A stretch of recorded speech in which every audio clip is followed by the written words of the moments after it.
check this out.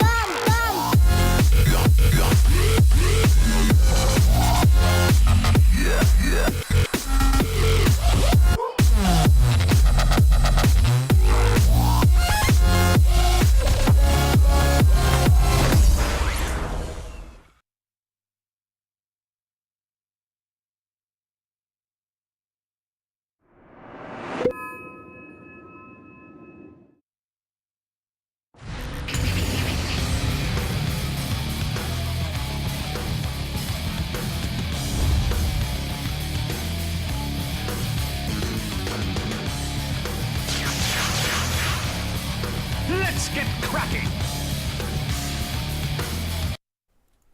Welcome back to the last game of the night for the European part of the Dota 2 Champions League. We're going to be jumping into the US division after this, but first we got to get through Game 2 of Virtus.pro versus Power Rangers, and we already have, well, something to be expected. Power Rangers have been given both the Tinker and the Jakiro.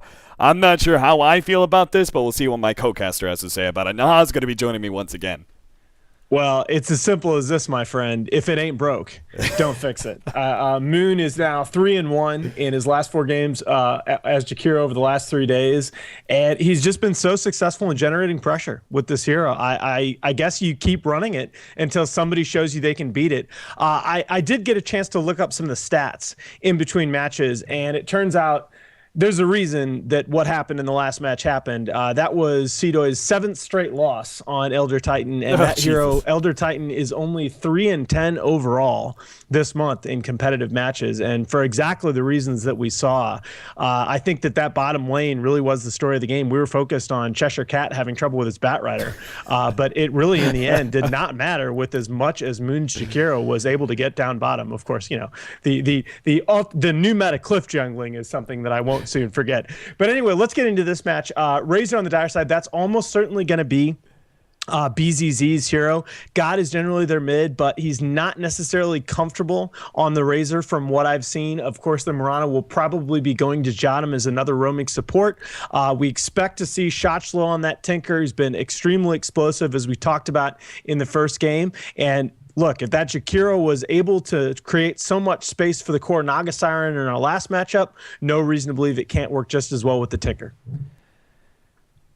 Yeah, I think going back to the discussion about if it's not broke, you know, I think more like the broke thing is, why are Virtus.pro giving him these heroes? Like, giving Power Rangers the Jakiro was...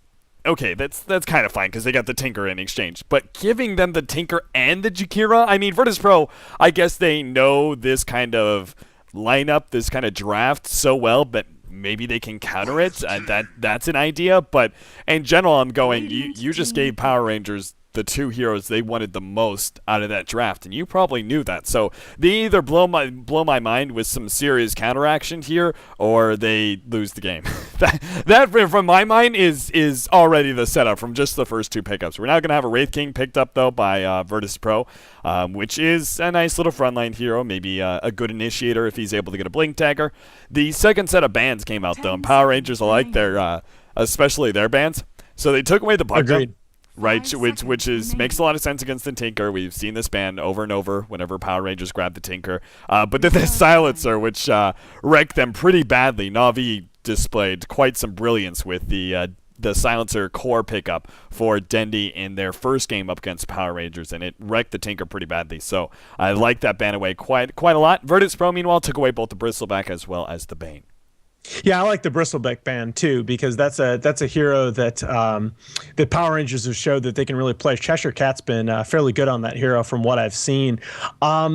Do you think this is going to be a core Wraith King here? I think that could really work out for Virtus.pro. The big thing to me overall, obviously the Elder Titan pick was pretty much a disaster, but the big thing to me overall was that last draft was an illustration of what I think of as a big principle of the meta right now, that you have to be able to, as the dire side, put some pressure on the Radiant side during the laning phase. If you have an Enigma in the Radiant side jungle, he is just going to get so much farm in that early game and is going to be able to bring so much to the table in those early 15-20 minute pushes. it's just so hard to do anything about that unless you have ridiculous farming heroes of your own. And you saw that in that last game. As much as we talked about what Moon was able to do on the Jakiro and the pace of farm that Shashlo was setting with his 15-minute radiance on the Naga, really, to me, in a couple of those engagements, it was J4 with the super early mech and BKB up on his Enigma that made the difference in some of those pivotal fights. So I really do look to see Virtus.pro trying to put some more pressure on Power Rangers in the laning phase in this match. And I think they're set up very nicely to do it with the possibility of an aggressive tri-lane out of the Wraith King, Mirana, and AA. Yeah, the Ancient Apparition pickup means that we are going to either see Mirana or the Wraith King being the core. I'm with you on the Wraith King as a core, though. I think it would be really nice if they were able to pick up a quick Blink Dagger on the Wraith King, and then they can and just... Blade Mail. Yeah, and Blade Mail. Yes, that is an extremely important part of this strategy because the way it counters both the Tinker and the Jakiro, which will leave Johnum to the roaming Mirana, which may not have had that much success in Game 1, but maybe second time around he can find it. Sand King, though, is going to be picked up by Power Rangers. Not really the hero I was quite expecting for PR, but that now gives them a solid jungler / initiator once he has that Blink Dagger, and a good hero to be able to combo off of the Shadow Demon. Shadow Demon is one of the best supports to run with the Sand King. Due to that long duration and decently long range disable, Sand King can actually get in place for a Burrow Strike, even if he does only have the level 1 Burrow Strike, which is such piss poor range. Yeah, to me, I really think Power Rangers recognized what was coming out of VP, that they were signaling they were going to be a little bit more aggressive in the laning phase this match, because they've turned around and picked up two of more of what I think of as being defensive heroes, although certainly the Sand King has a ridiculous offensive potential as well. But Shadow Demon generally thought of as an a defensive support. And Sand King, I think, is pretty much going to fill the role that you saw Enigma fill in the last match. He's going to be really active in the jungle, does need a little bit more early on. Can't just go jungle with those Eidolons, but I think you're going to see J4 take up the Sand King and do essentially what he did. I was a little bit surprised that they didn't just go for the Enigma again, because that's still in the pool. But again, the Sand King, I think, fills a very similar role, with maybe even a little bit more option to protect the Jakiro in what I expect to be a defensive tri-line. Furion going to be banned away by Virtus.pro. I like that ban quite a bit. It's one of those heroes that would allow you to take some really early towers, and not only just having their free jungle available to the Sand King, but as well as taking towers is pretty crucial here for Power Rangers to kind of jumpstart the Boots of Travel on the Tinker and then the Blink Dagger on both him as well as the Sand King. So yeah. I like that ban away, and the Faceless Void, one of the best initiators up against the Tinker, which works really well with the Ancient Apparition. I think that would have been a great pickup here for Virtus.pro. Even if it would have been a little bit on the greedy side, Wraith King would have been able to still farm up as that one position, take over the mid game as the carry, and let the Faceless Void just be kind of the initiator, and then going late game, we could have seen the Faceless Void. But now we've got ourselves some sort of aggro try with the last pick of Queen of Pain. Yeah, I like this, actually. Queen of Pain has certainly had mixed results. You've seen Dendi back on her. You've seen G player, and she's still not really had a lot of success in the current metagame. But here I think it can really work, because other than Moon's Jakiro, if he tanks up, none of these heroes on the Power Rangers side are going to be that tanky, especially considering the Tinker, right? You're going to be able to burst them down fairly easily. So I really do think that Virtus.pro has set themselves up to have a much more aggressive time during the laning phase, really try and put pressure on that Power Rangers side. I like the puck coming back, and I thought, by the way, that the Nature's Prophet ban that you called was an excellent decision, because Cheshire Cat plays that hero so well, and one of the things that he does really well is come in for those early game fights. I mean, basically that all of a sudden that Furion pick would have made that safe lane tri-lane almost impossible to crack, and I thought it was a really good move. I mean, Puck will be okay in terms of his presence on the off lane in this match, but I feel like it's much better for Virtus.pro to leave that puck in the hands of PR compared to the Nature's Prophet. Yeah, Cheshire Cat probably is so good at the Furion because he loves it so much. In fact, we even saw from the Game 1 there, he actually thought he was playing a Furion at some point when he attempted sent into Cliff Jungle. So it goes to show he's kind of always in the mindset. He's always in the mindset of a Furion. He's like, I'm playing this Furion hero, and all of a sudden he realizes he's actually on a bat and doesn't actually have a ranged attack. We have Power Rangers going to be picking up the last pick of the Puck, and well, it is a classic matchup, Puck versus Quap, that dates back to Dota 1 time and time again. It is going to be a Puck off lane.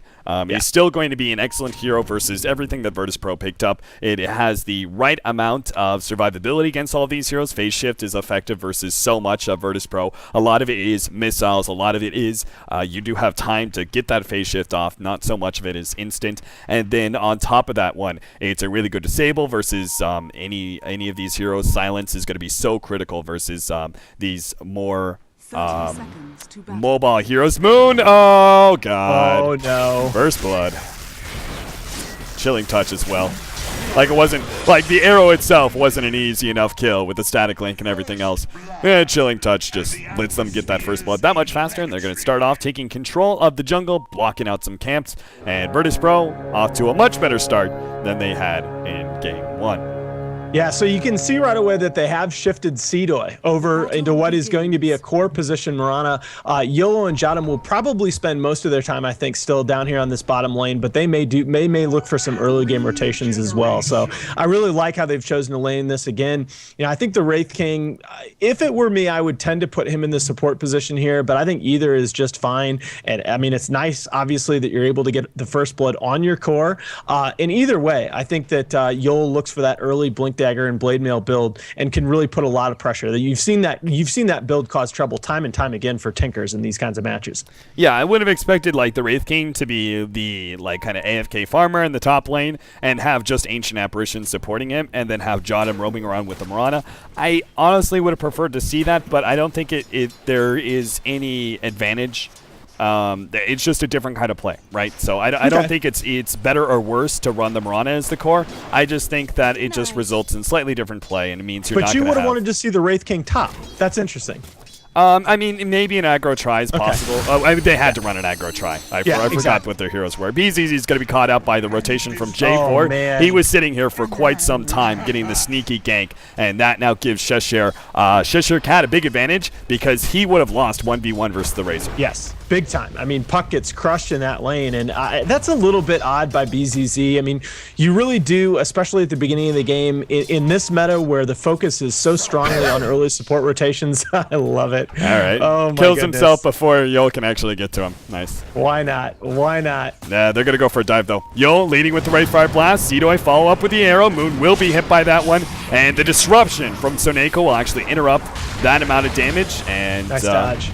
Yeah, nice dodge there from Yol from the Ice Path. And they'll just chase him away. They won't be able to get a kill, but still good timing there. I mean, Soneko had all the right ideas, I guess. He died to the neutrals and was able to get back just in time to intercept that critical kill on the Jakiro. Yeah, and once again, you've seen PR start to take an advantage here in the early part of the laning phase. Now, G's Quap is getting all he wants mid against this Tinker. We should point that out. Yes. And eventually, yeah, you are going to have to see a rotation here from Yol to try and take advantage of that. This is a big kill if they can get the Tinker here. Yeah, absolutely. And if they can not only kill the Tinker, but get the Queen of Pain to kill, it'll mean a faster Orchid, and that's one of the best ways to shut down Shotchlo. The initiation is there. Now they'll just right-click him down. Laser goes out. Shotchlo does everything he can. He knows he's dead here, so he instead just throws out the March of the Machines, which is his best opportunity to either get a counter kill or do a lot of damage to the two enemy heroes ganking him up top lane. BZZ does have his phase boots already. Goes to show how much CS he's picked up, and the priority of boots first on BZZ just means a faster set of upgraded boots, but he's still going to be caught by the Bro Strike. He can fight this, though, I think, or at least get himself away. The Plasma Field goes off, but look at the amount of damage he was laying down into these heroes. The Sand King, I think it's smart for them to do a dual lane, but it's still not a win for them, just because it's 2 versus 1. Yeah, I agree. I mean, that's the problem is that this dual lane here can look really good early on before the Razor gets a few levels, but as the Razor is able to get his levels up, the damage that he'll be able to do consistently hitting the two of them with Plasma Field and just using the damage bonus from Static Link, I don't feel like you can afford to keep the Sand King up here past about 5 minutes or so. Totally. I just don't feel like they're going to be able to get enough done against the Razor to justify it. Yeah, I completely agree. In fact, I would love to see him make a sneaky rotation to the bottom lane and maybe hide in this side shop. So he runs forwards, hides in the side shop, sits here, and waits for the lane to push in, and then he gets a surprise gank. Because I don't think you're lacking that surprise factor on BZZ, which is what originally got them that kill. They need to make sure the puck picks up level 6, and having a Sand King sapping that experience is not a good way to do that. And just as you said, he's probably not going to be able to make anything else happen in this top lane anymore. Yeah. So, but very smart, though, by J4. As he noticed here, as he's rotating down to the spot lane, he's saving his third skill point. He hasn't put that second skill point into Sandstorm yet, so he's going to look for that gank opportunity, as he said, and if not, he'll just go jungle with level 2 Sandstorm. And they're going to go for Yo. Lands the Burrow Strike, follow up with the extra bit of damage from the Soul Catcher. Disruption goes out. Now with Moon landing in his extra bit of damage, they will get a kill. They did get the return kill on the Sand King, though. 1-for-1 trade. I honestly feel that's better for Power Rangers, just because of the fact that Power Rangers are, I would say they're at a disadvantage when it comes to the laning phase, just because of the fact that the two solos do so well against the other heroes. So if they can just pull out even here in the bottom lane, I'm okay with that trade.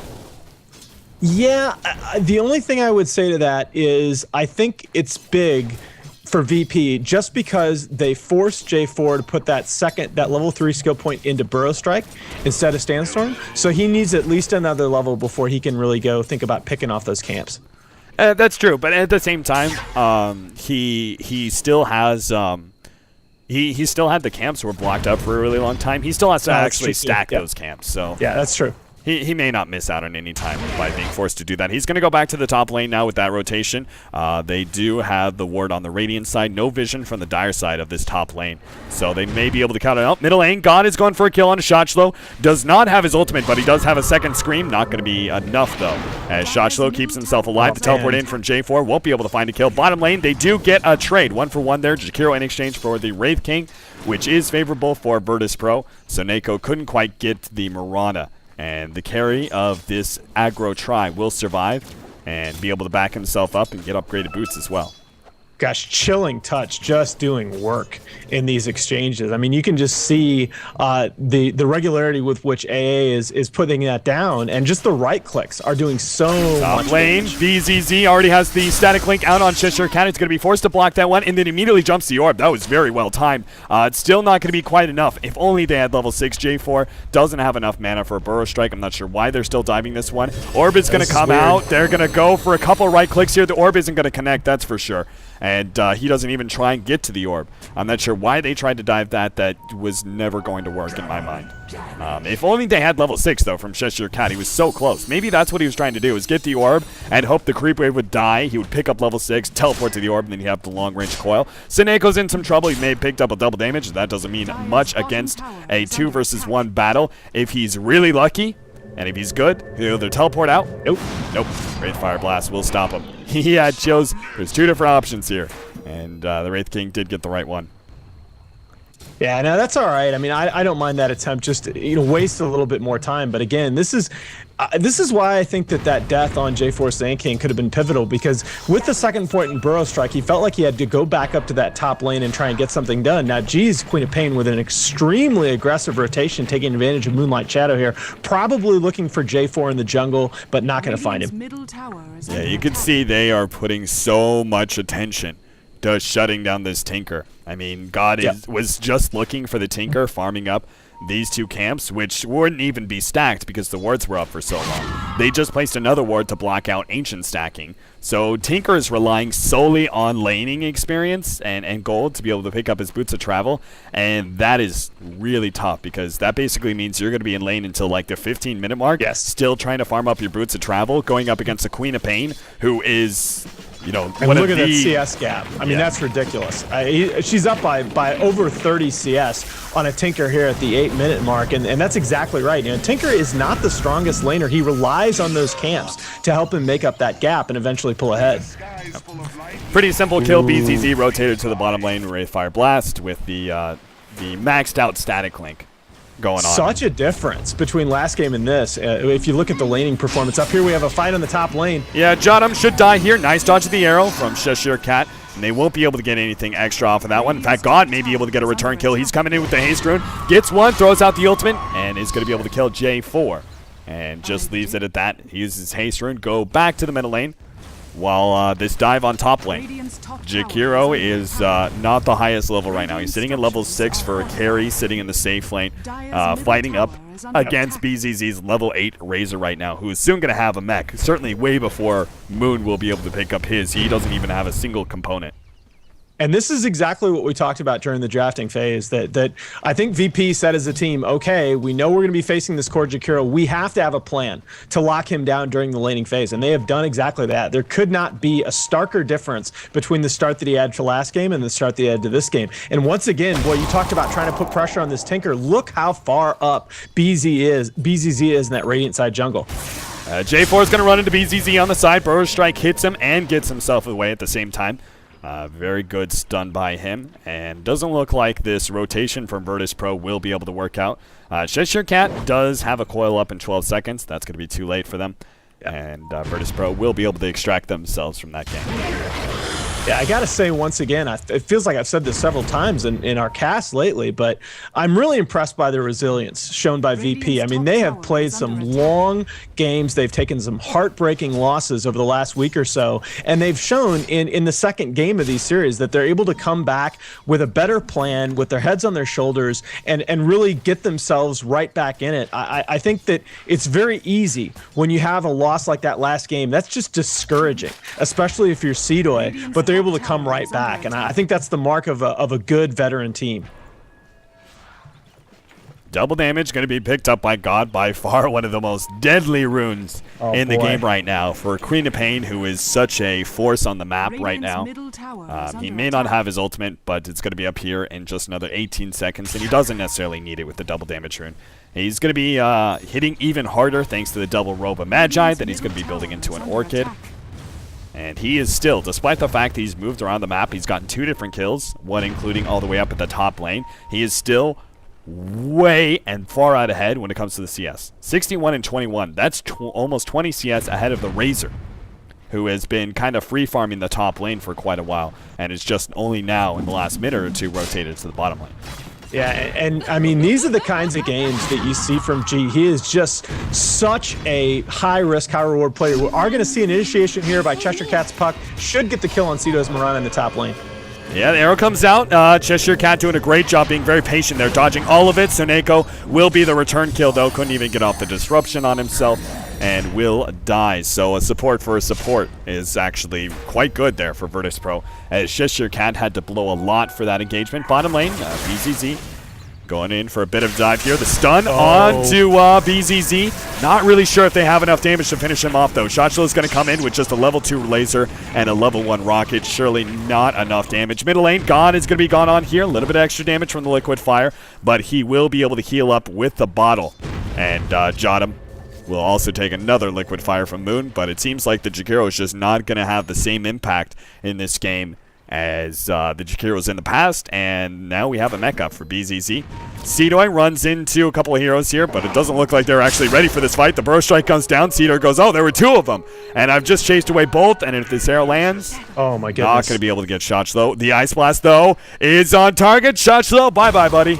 Oh my goodness. Yeah, Moon was actually extremely fortunate a minute ago. He was just outside the outer edge of an Ice Blast and then just outside the radius of G's Scream. He would have died for sure there. But as it happens, that Ice Blast still connects on the next target, which is the Moon. unfortunate Tinker. He doesn't get hit by the arrow, but he's going to die anyway. Yeah. God invests the ultimate in there, and that gives him another critical kill, bringing him that much closer to the Orchid, which is, again, such a huge thing because our Tinker, nowhere close to Boots of Travel. And that means he's going to have such a hard time in the mid-game if he doesn't have that Blink Dagger up.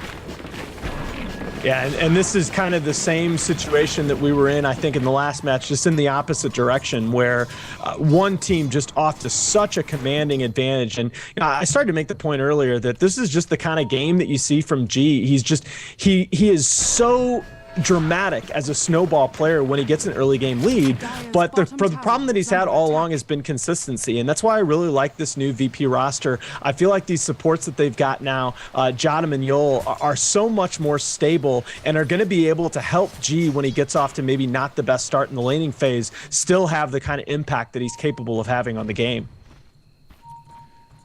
Right now, we do have Power Rangers trying to grind it out right now through the laning phase, but there's very little they can pull out here, as Moon's going to be initiated on by a Blink Dagger Yol. Ice Blast coming in is just barely going to clip Moon. Doesn't look like it's going to be enough damage, but with a second Wraith Fire Blast he's got him. And a right click, this Shatter will come into effect. Just a beautiful, just a tiny little body block there by the Wraith King of Yol to keep him in range of that Ice Blast. Great move. Cheshire Cat's going to be running into Jottam. Nice free kill, as long as the Ancients don't take it. Jottam, Cheshire holding off on the orb until the last second in order to make sure to get the kill, and we'll be able to claim it. Sand King goes down to the bottom lane, where BZZ and Yol were able to find that pickoff, and now putting pressure on that tier 1 tower. But yeah, these heroes just cannot do enough, and I feel like a large part of it is just because the Sand King, not that he played poorly in this game, but he's just not a support that can have a high impact in the early laning phase, and that really, they needed those rotations into the mid lane. They needed to somehow shut down the Queen of Pain and not let Tinker get face rolled. No, and it's telling to me, right, that at level 6 that he's 3300. This is pretty unusual. I mean, Epicenter is a pretty good skill, guys, but he feels like he's got to get that 3rd point in Sandstorm, be able to make some progress to that Blink Dagger, or he's just going to have no impact in this match whatsoever. Yeah, Ice Blast goes down in the bottom lane, but there's not even a rotation from Power Rangers to defend that tier 1 tower. Instead, they're grouped up middle lane, where they're going up against Sidoi's Mirana, a one-position Mirana who went into an aggro try, currently has a phase boot, soon to be drums. So he's pretty well farmed, but it doesn't even compare to where this Queen of Pain's at, where the Orchid is fully up for him.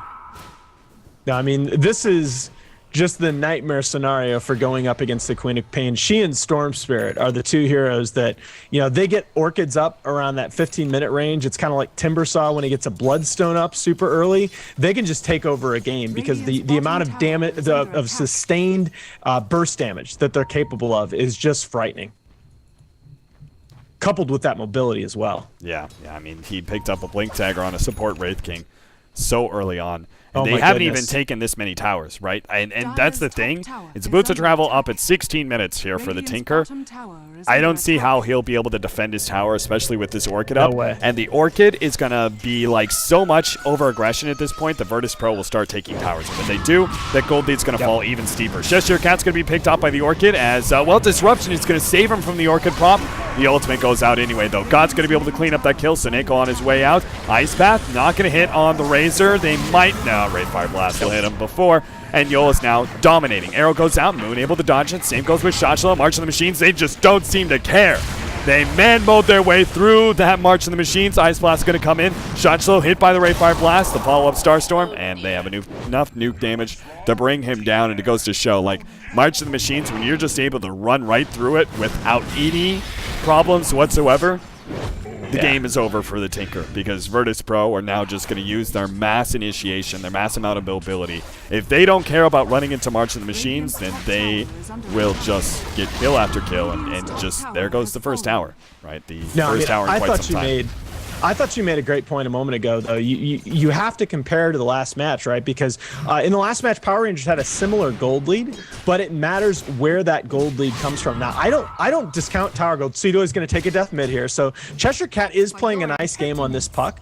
But as far as the lead goes, right, when you're down towers, when you're down a bunch of gold because of towers, you can win a couple of fights and maybe hope to take some of that gold lead back. The gold lead for VP in this game was solely generated by the kill differential and the fact that G just absolutely crushed the mid game. You know, it's not like there's a bunch of towers that PR can hope to take now.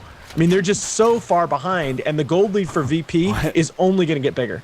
Well, all right. Okay. That's a mass disconnect there.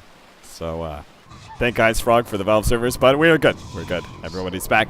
But yeah, I just wanted to point out the gold lead. You can see this sort of general drop down and down and down from all these kills, and then you have a slightly larger drop down here, but it's only until they get that team fight and the tower at the top lane where it just dramatically declines. Right. And you could see the same inexperience, obviously. Power Rangers, like, that's what we're in for. We're in for declines like that when they start taking the middle tier 1 and start going into these tier 2s as well. And I don't know how Power Rangers can actually win these fights, especially with Razor, who, again, taking towers, well, he's going to have an Aghanim Scepter soon. He's going to be tankier than all hell. He's going to have this really good tower pushing capability. He has the early mech for his team. We can see maybe an early BKB or something like that for the Queen of Pain if she wants to go that route and just be really, really tanky. Blade Mail for the Wraith King. So the March of the Machines is a detriment now to the Tinker. And then our Marana, I guess that's Mjolnir. How often do you see a Hyperstone picked up on a Marana as your first big item?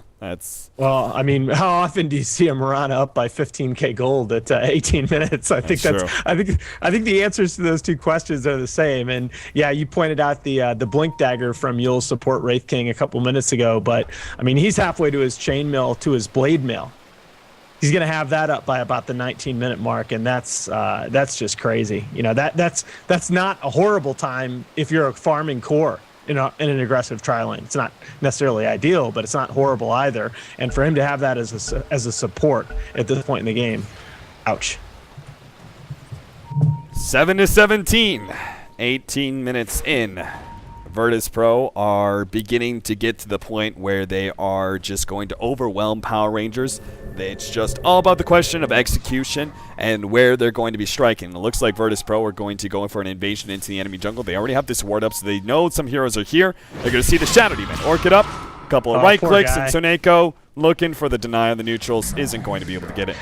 And he will go down. And this sort of thing is just going to happen consistently. Power Rangers need to group up in order to defend against this Queen of Pain. They're going to get the Ice Path, follow up Silence, and this could be a huge pickoff. Ice Blast comes in, but God will still die. And that wasn't actually as big as a streak as I thought it was. Only 700 gold out of that one. Cheshire Cat is going to be caught out by BZZ. Slowed down, and thanks to that high amount of damage he steals with the Static Link, will be able to get the kill. So they at least get something in return. Both the Shadow Demon and the Puck die in return for the Quap. And it doesn't look like BZZ is slowing down either. He's going to keep this Eye of the Storm going and is going to start targeting this tier 2 at the bottom lane. I mean, how scary is this, that as hard as G is snowballing on his Queen of Pain in this game, I don't even think they need him to push it. Yeah, I don't think so either.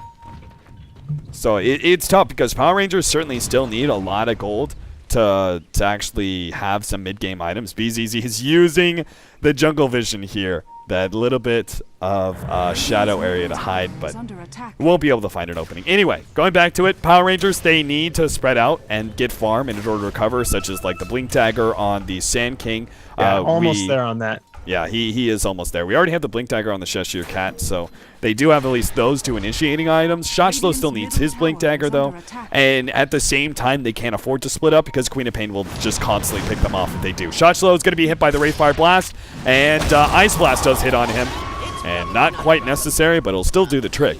God uses the ultimate on him. And the smiley face. Yeah. I mean, what else could you do when you're having this kind of game? And this actually reminds me of a game we cast the other night where Fluff played a very nice Ancient Apparition where they've coordinated these initiations to take place right as the Ice Blast arrives. I mean, really nice coordination with this hero. It wasn't my favorite support for a while. Felt like it was being played overly defensively, but he's been popping up recently more in aggro tri-lanes, and I really like him in that role. They just see Roshan being taken out by Virtus.pro. Obviously, Power Rangers not in a position, nor on the map geographically are they in a position to defend Roshan, nor just economically are they in a position to actually take that kind of fight. So Roshan's going to go here for free, expecting God to take it just because, well, YOLO dive in. Guess not, it's going to be BZZ. Kind of thought he was tanky enough that he's never going to die. Well, God, it's already proven to die once due to just being caught out by the Ice Path, but... Well, but that's kind of the thing. Basically, they're playing right now is, okay, BZZ, you got your Aghanims, right? Yeah. Okay, you're going to walk up to their base, and you're going to lightning things. Yep. And all their buildings are going to die. Go. And if you die, the Eye of the Storm continues anyway, so you still get the zappity zap zap zap while you're reviving. So, Yul, does he have some sort of, like... Wraith sense that's going on? Like he just ran over and was like, I know where Sand King's at. Is that better or worse than Spider Sense? I was actually going to be going for like Scorpion Sense if it was J4, but Gotcha. Sand Spider Sense. Bottom lane, BZZ continues the push here. Cheshire Cat is going to start setting up for it. And the same goes for J4. Maybe seen. Yeah, Ice Blast goes out. Arrow as well. Ice Blast will hit on J4. Arrow will not. And he has to jump himself away. God, meanwhile, get away from that scary Jakiro, who may be cut off here from BZZ, looking for a Plasma Field, trying to catch any of these supports, or maybe even the Tinker. Won't be able to find that opening, but they are taking a lot out of the map, as they still have the top lane. Yol is just free farming that. Looks like he's going to be going for the Mjolnir build. So even if they go into the late game, Wraith King will be a carry. Right next to the Quap, right next to the Razor. BZZ, Cheshire Cat is going to be hit by a little bit of extra magic damage, and right-click down. He just cannot get out of the way. And by the way, this maxed out Ice Vortex, I love it. I love it. I mean, the slow is, as so many times I'm watching it, and I'm seeing the slow actually get additional kills. But then on top of that, it's just, I think it's really good if you actually have that kind of coordination. Nobody talks about the increased magic damage. Yeah, but certainly in combination with G's Queen of Pain in this match especially. I mean, I think it's a build that's great if you're on the offensive, if you're winning. It's not necessarily a defensive build in my view. Sure. But yeah, we talk about the coordination in terms of A's Ice Blast. Well, it's part and parcel. It's the same deal. Maelstrom and soon-to-be Mjolnir for the Marana. As he's already got, there it is. Maelstrom recipe, and with that Hyperstone that he picked up first, we'll be able to finish up, and apparently we're just having all kinds of issues. Next thing, it's going to be me and you and Hahas who are going to be DC'd out.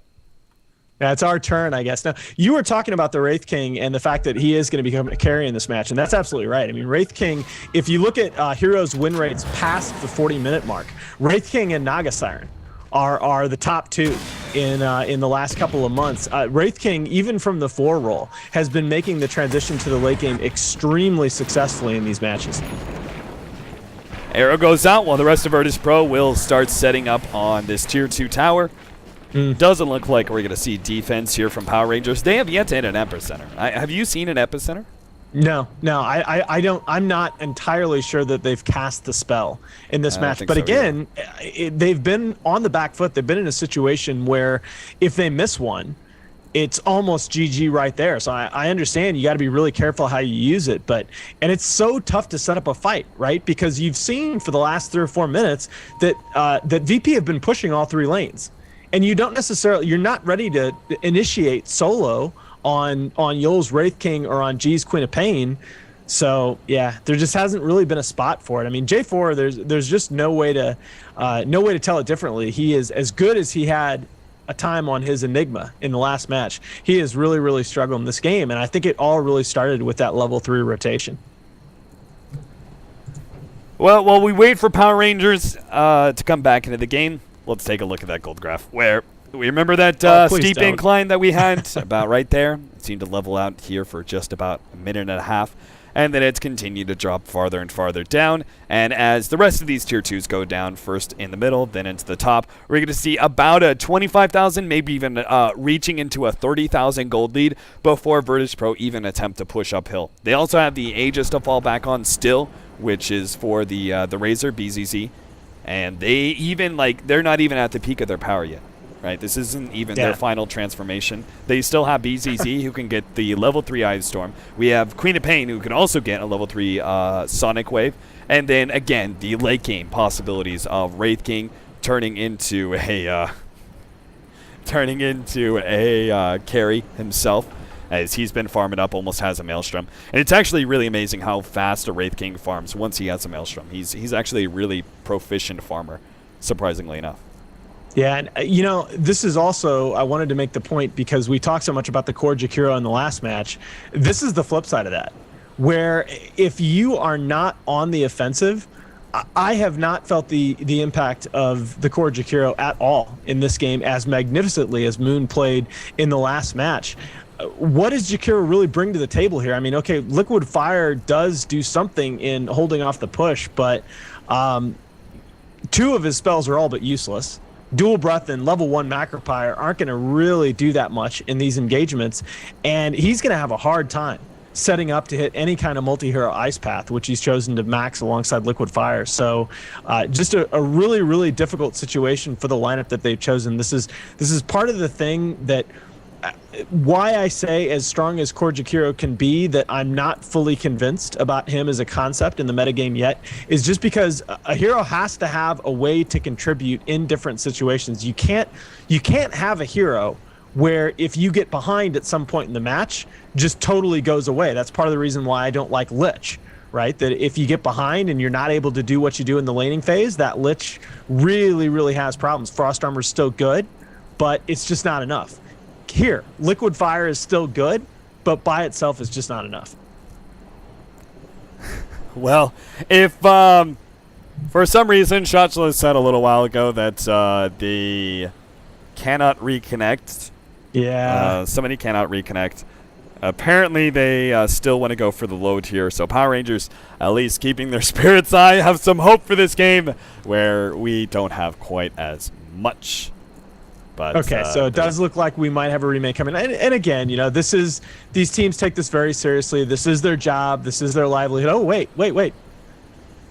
I'm presuming it must just be the Sand King who cannot reconnect. We'll see. Well, you said they, and suddenly... yeah. Suddenly on, everybody gets back King. in. You can do it. The There little you scorpion go. that could. He did it. The reconnection is real. The dream is real. The net worth is not. I'm just looking at this and going, oh, hey. The 4 heroes on the side of virtus.pro, their 1 through 4 positions are all... Well, they're not actually quite perfect here. The 2 is sitting at the 1 slot. The 1 is sitting at the 2 slot. The 3 is in the 3 slot. And the 4 is at the 4 slot. Oh, my OCD is just going crazy right now. Yeah, the big story. Quick. BZZ, get the last hit on the tower. Go up to the 1 position.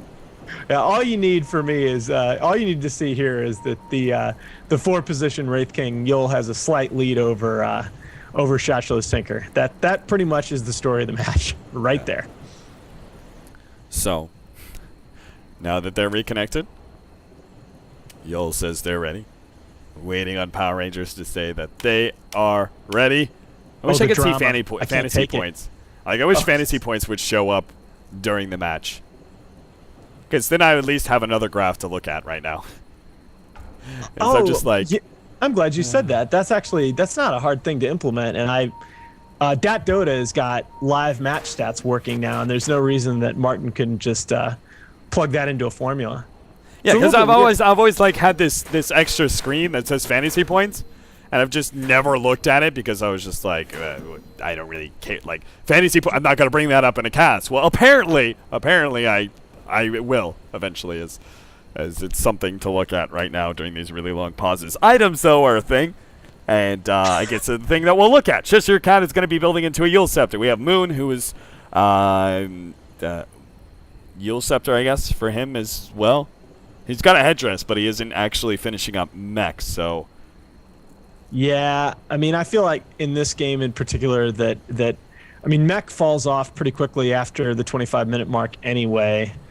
I don't know. I mean, it's just so hard for me to break down item choices in this kind of a context, right? Because you just don't necessarily see games where one team is just this far behind. And that's kind of, I don't know, I get a little bit irritated when people in chat start criticizing choices that you make when one team has a lead. I mean, these just are so atypical in terms of situations that, you know, there's no standard build necessarily. True. For a game where you're up by 20k net worth at the 23-minute mark. Yeah. You don't really plan for that. Yeah, definitely not. Are we good to Dota? I don't understand Russian. So there we go. We're good to Dota, I guess. So virtus.pro now going to go back to taking that tier 2 in the middle lane. I have the storm.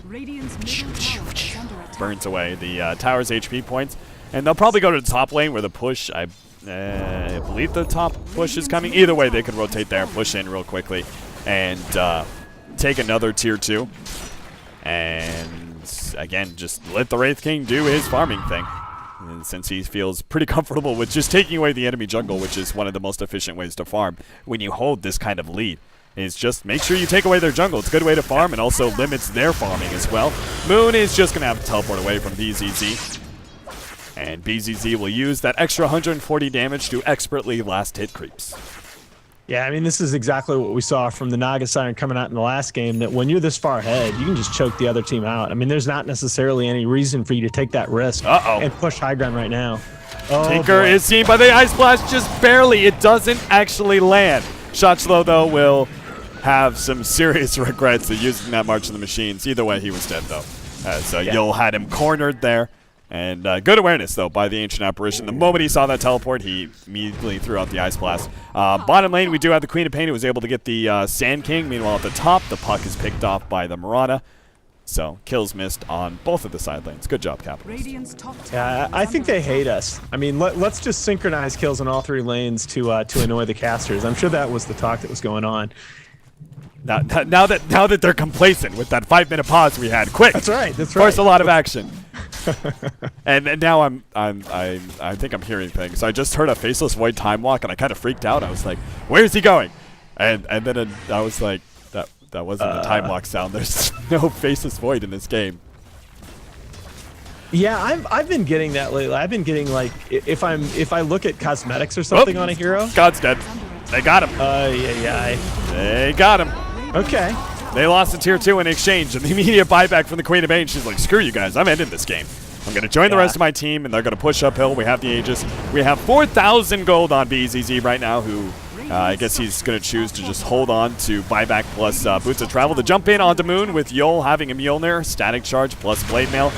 Kind of ensures that no one really wants to touch him right now. We have the jump in from J4. Epicenter goes out. BZZ, not quite dead. Will fall soon, though, but he has an Aegis. Meanwhile, the Wraith King loses his first life. Is going to be able to blink himself away. Finally, the Razor does die, and the Eye of the Storm continues to zap down some of these creeps as well as the tower. The rest of them, oh, hey, there's a Queen of Pain way down here, right next to the fountain. They do kill her. The buyback from the Tinker goes out. The rest of the team will focus on the barracks, though. Without the Queen of Pain, who is down for 70 seconds, though, they may be forced back as the Purge goes out on BZZ. And what else can they do here? Ice Blast on the Moon is going to be able to land, shatters them up real quickly. Cheshire Cat. They want to be able to jump, but BZZ, despite the fact he was like purged inside of March of the Machines, he's still very healthy right now. And Puck is just going to do some feinting here, but nothing major is going to come out. And virtus.pro will probably just wait for the Quap, who did have a bit of a dieback there earlier. Yeah, that was just, I mean, again, you can't really criticize given the magnitude of the lead, but way over aggressive from VP, diving the fountain there when I feel like they could have just stayed and cleaned up both sets of barracks. But hey, you know, this is why we keep playing Dota, right? If the other team's not going to GG out, might as well fountain farm. Yep. Shot slow. And, well, he had to buy back. Never mind. I was like, did he get anything off of that fight? But then he had to buy back, so he's got nowhere. No farm. No, I mean, he's not even to his Dagon at this point in the match. And again, it's not really, I don't feel like he played particularly badly in this game. No, he just, but they were very effective. They focused so many resources on countering. They denied him access to those mid camps. G had a great time in lane. Their support rotations were good. J4 wasn't able to get much done on that Sand King moving from top to bottom lane. And you really do have to help a Tinker. He's not one of those heroes that can necessarily be left alone in the laning phase, even though he is a solo mid. Incognito Guerrilla Warfighter Sand King is currently hiding in the jungle, waiting for an opportunity to jump on BZZ, though I'm not sure why he's this far over to the right. Yeah, he's hoping for that. That Scorpion's luck that you were talking about before. He's hoping that it holds out here. Cheshire Cat in some trouble. God is going to chase him down. Yule Scepter used defensively here, and this is why the Yule Scepter was picked up for Cheshire Cat. Such an important pickup up against Orchids, which obviously screw a Puck pretty badly. We have the Power Rangers squad. They really need to just find an opening on one of these heroes. As virtus.pro is very split up. Silence onto God. BKB activated. He's going to turn around onto Cheshire Cat, who does not have a Yule Scepter. God fakes the ultimate. Now throws it out. Disruption will save him. Oh, beautiful play there from Snako. But all it does is just save their heroes, and that's only for the time being. Yule's going to come in from behind with the invis. It's going to go on Moon. Activates Maelstrom plus the Blade Mail. Yule Scepter going to be used on him. God keeps on going forward. It's going to try and target Shotchlo with the Orchid. Wraith Fire Blast stun and will tick out. No, doesn't quite shatter, but a right click will do the trick. Yule now chasing in. We'll be able to finish off the Jakiro. BZZ goes for the Raxes, and we now have our game where virtus.pro will make another draw for the day. drawing up this series up against Power Rangers 1-1. So that means Power Rangers have now continued. They win from earlier today, being at a 4-4 in the Dota 2 Champions League, now going to 6-6, which still places them at a solid third place and potentially even climbing up depending on what happens to both Team Empire as well as Team Tinker. Still, though, they've kind of guaranteed themselves a good position here in the Dota 2 Champions League. Shouldn't be knocked out. And Virtus.pro, well, they're going to go 3-5 now. They are still on the precipice. They need to be able to pick up a couple more wins if they have a hope of making it. But for now, guys, that is going to be it for the European side of the Dota 2 Champions League. We are now going to be moving in almost directly, as we have 5 minutes to start time, to Sneaky Nick's Assassins versus Union Gaming, and then Navi US versus Not Today. Those are our last 2 matches of the day. 4 more games coming up. So stick around, guys. Dota 2 Champions League all night long.